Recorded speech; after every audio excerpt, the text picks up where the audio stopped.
Cuando ves Coraline, ¿nunca te has preguntado qué es lo que la hace tan especial? Coraline fue estrenada hace más de una década. Sí, parece loco, pero es la realidad, y hasta el día de hoy sigue siendo considerada como una de las películas de culto de la animación. En el cine terrorífico o aterrador tampoco se queda atrás, porque esta película destaca mucho en ese aspecto. Y esto también se debe a que la película sabía qué quería hacer, sabía con quién quería hacerlo y sobre todo sabía cómo hacerlo. Porque a ver, algo que nos pasó a todos cuando éramos niños y cuando vimos esta película es que nos dejó traumados de por vida. Porque a ver, esta película que parecía tan inocente, tan infantil, tan buena, terminó siendo todo lo contrario y todo lo que nunca creímos que esta película iba a ser. Y esto ya dice mucho de la película y de lo bien trabajada que está. Es más, podría decir que es de las películas mejor trabajadas de la animación. ¿Cómo es que esta película logra dejarte efectos tan traumáticos siendo una película de terror como cualquier otra? Pues muy sencillo, Coraline no es como cualquier otra película de terror. Ella tiene su propia fórmula. Lo que nos deja con la siguiente pregunta: ¿cuál es esa fórmula? ¿Y cómo la hizo?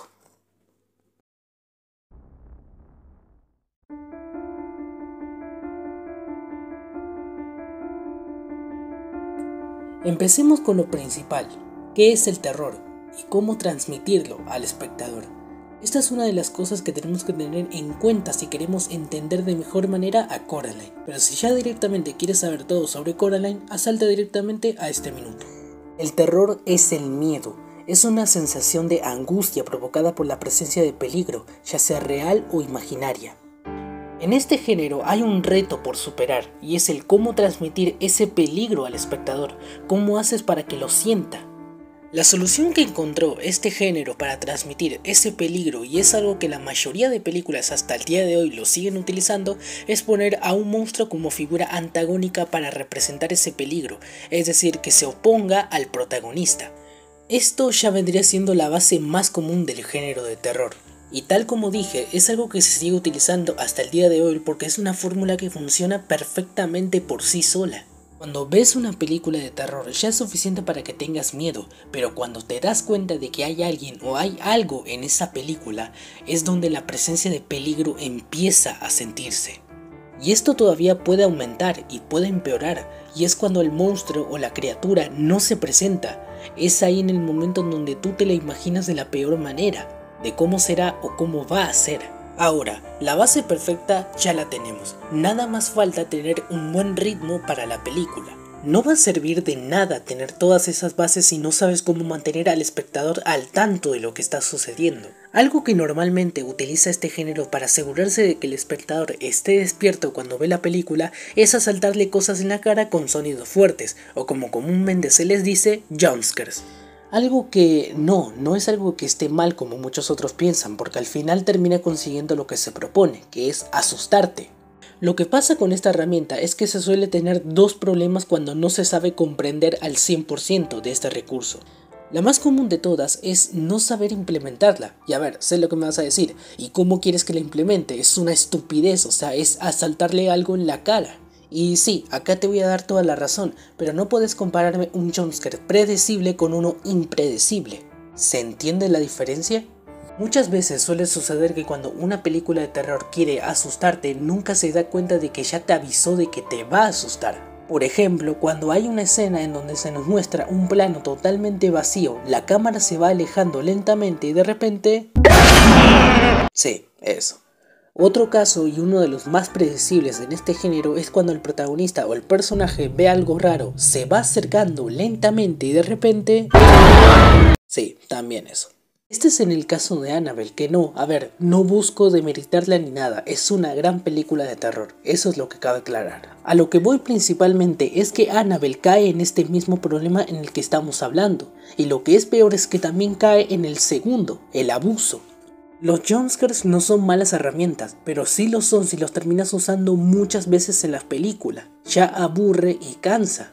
Y lo que es peor es que no dueles de la misma manera. A ver, sí, te dolió, pero supuestamente tendría que haberte dolido mucho más de lo que ya te dolió, pero no te dolió mucho más porque ya te lo esperabas. Esto es algo negativo porque al final terminas perdiendo la presencia de peligro. Así que no, los jumpscares no son la mejor opción para mantener despierto al espectador.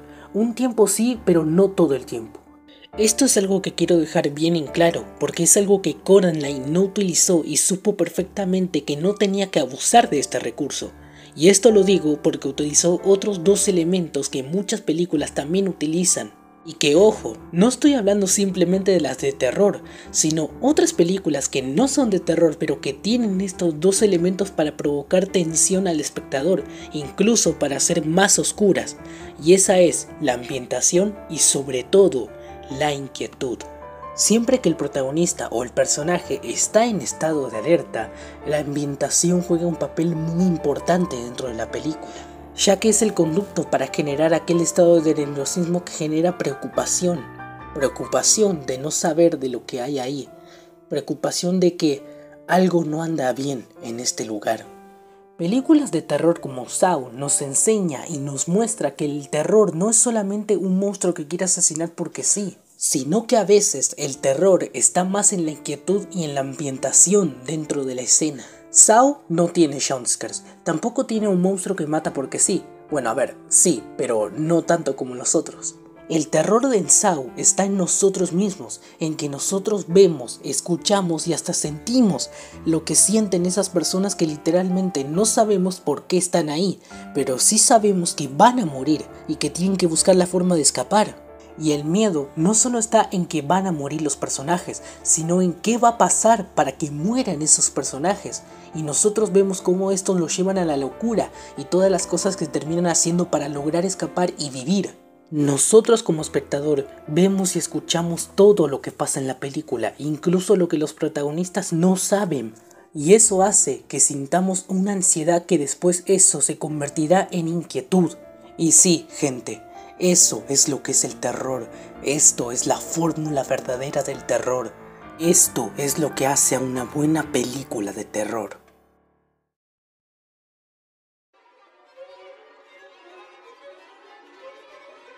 ¿Sabes qué es lo más aterradora de Coraline? Que no es el hecho de que lo sea, sino para quién va dirigido ese terror. Como ya te había dicho al inicio, no es casi un secreto que Coraline haya causado traumas a muchos niños en el mundo. Y esto es porque precisamente esta película está hecha y dirigida para ellos. Es lo que la vuelve más turbia de lo que ya es. Lo más sorprendente de todo esto es ver cómo logró realizar tremenda hazaña con los niños. Y aún más, cómo logró realizar tremenda hazaña con las personas que no son tan inocentes como los niños. Coraline implementa una jugada maestra que se podría resumir de forma perfecta con la frase del poeta francés Charles Baudelaire. El truco más grande que el diablo jamás hizo fue convencerle al mundo de que no existía. A diferencia del diablo, Coraline sí logró hacer convencerle al mundo de que no era una película aterradora. Esto en gran parte se debe a la grandiosa creatividad del equipo al hacer que Coraline no te revelara nada hasta el final. Ni en el título de la película, ni mucho menos en los póster o portadas oficiales de la película nos dejaban algo claro. Es ahí en donde Coraline comienza a utilizar su mayor truco para asustarte. Busca darte una falsa sensación de tranquilidad y de seguridad para después, cuando llegue el momento, apuñalarte, pero no por la espalda, sino de frente, aprovechando el hecho de que no te creíste de que era una película de terror. Si hiciéramos en resumidas cuentas el terror de Coraline, vendría siendo de esta manera: mentira, engaño y verdad. La mentira comienza cuando Coraline logra convencerte de que no es una película de terror, como ya habíamos dicho antes. Es por eso que en el minuto en donde Coraline se presenta hasta en el minuto en donde entra a la puerta nos da una sensación de falsa seguridad y de tranquilidad. Esto lo logran mostrándonos la difícil y triste vida de Coraline, cómo se encuentra viviendo en esa casa, qué es lo que come, qué hace para entretenerse mientras sus padres la ignoran y, lo más importante, mientras ella explora la casa y nos adentra en lo que es en ese mundo, que pronto no va a ser nada de lo que vamos a ver.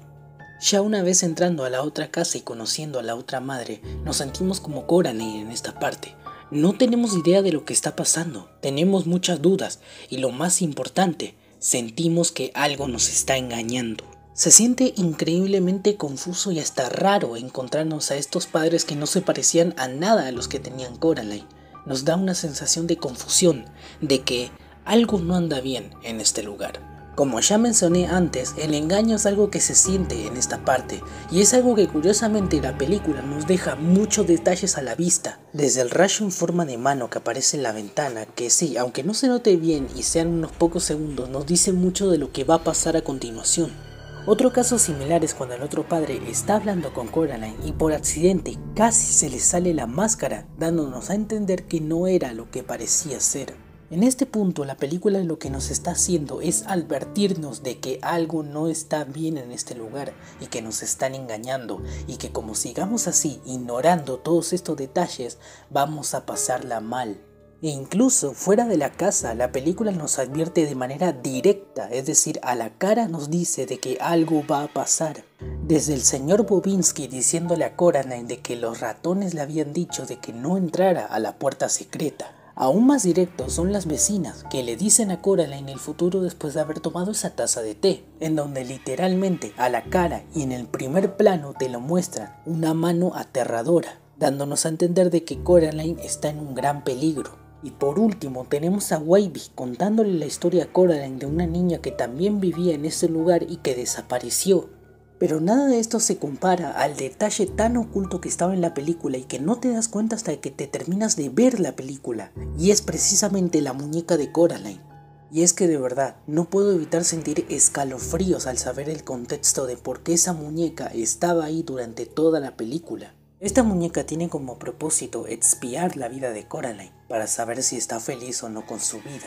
Esto es algo que la película nos deja a la vista, con planos tan sospechosos de la muñeca en donde la vemos sentada pero está observando a Coraline. Esta es la pista más directa que Coraline te puede dar. Después de esto ya no va a haber ninguna pista más directa que te avise de lo que va a pasar.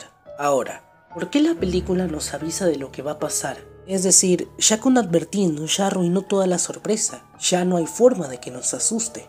Pero esto no es así, ya que Coraline lo que quiere conseguir con esto es generarnos más duda que se va prolongando mediante nos vamos adentrando a ese mundo.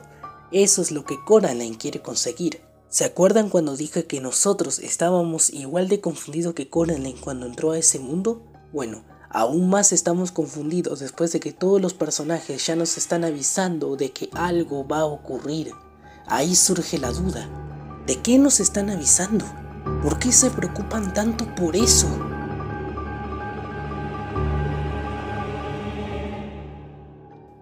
Ya cuando Coraline decide quedarse en la otra casa, es cuando la película ya decide dejar salir al diablo que tenía oculto, y el diablo que tanto la película nos avisó y nos advertía que iba a ocurrir. Y ojo, esto no se trata de un simple te mentí, soy el malo, más bien es un te voy a hacer sufrir.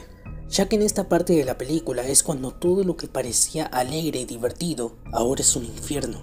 Es ahora en donde Coraline tiene que escapar de lo que parecía ser un paraíso. Ahora, yendo por un lado más técnico, ¿cómo hace Coraline para llevar al espectador hacia ese terror ya habiendo revelado su terror? Como ya dije anteriormente, el terror no es solamente poner un monstruo y asustar al espectador a la cara con volumen alto y rompiéndole los oídos. Ya también te había dicho que Coraline entendió perfectamente que esta no siempre va a ser la fórmula ganadora. Es por eso que la película hace bien en no abusar de este recurso, usarla 1, 2 o 3 veces máximo, pero no abusar. ¿Te acuerdas cuando te dije que la mejor clave para el terror es la inquietud en base a cómo ambientas las cosas? Todo lo que parecía ser lindo y adorable ahora es una pesadilla, es un horror. Esto es algo que tú tienes en cuenta como espectador y es algo que la película también va a tener en cuenta, ya que mayormente lo que hace la película para aterrar al espectador es horrorizar casi todo lo que parecía lindo, incluyendo la otra madre. Ya no es la bonita, la bondadosa y la mejor madre de todas, ahora literalmente es un monstruo. Y cuando digo todo, es todo. Desde el patio, los vecinos, hasta incluso la casa se va horrorizando mucho más cuando pasa el tiempo. Y tú como espectador no te queda de otra que ver a Coraline enfrentarse a todo eso. Lo mínimo que puedes hacer es imaginarte en qué va a pasar, qué es lo que le espera a Coraline. Y no, la película no te avisa, porque ya te avisó y no le hiciste caso. Ahora te toca a ti, imaginarte y tratar de enfrentar al igual que Coraline está haciendo. Y lo que es peor, Mientras tú intentas imaginar o tratar de predecir de lo que va a ocurrir y mientras también Coraline se va enfrentando a todo lo que va a pasar, la película se horroriza mucho más. Esto es también la tensión que genera la película. Siempre que hagan una película de terror, tengan en cuenta que el entorno es lo más importante, ya que el entorno es lo que genera el terror, y mientras más va pasando el tiempo, la cosa se pone peor para el espectador. Se me hace muy difícil resumir a Coraline porque no solamente toma bases del terror, sino que añade sus propias bases, lo que tranquilamente la vuelve una de las películas de terror más únicas que existen, y una que difícilmente se volvería a repetir si se crea de nuevo. Me alegra saber que personas que trabajan en películas animadas tienen en cuenta el factor de la inquietud para crear el terror. Espero que muchas películas entiendan este concepto y también entiendan que el terror no es solamente asustar porque sí, sino qué es lo que lo va a asustar. Así como también espero que en algún futuro lejano, Coraline sea una de las películas más influyentes a la hora de hacer terror en animación. Si tienes algo que decirme sobre este duro pero aterrador video que he realizado, déjalo en los comentarios y yo estaré encantado de leerte. Si estás interesado en el contenido que estoy subiendo sobre películas animadas y todo lo relacionado con la animación, suscríbete y activa la campana para que no te pierdas ninguno de mis videos. Esto es todo lo que ofrezco por hoy, yo me despido. Muchas gracias por ver el video.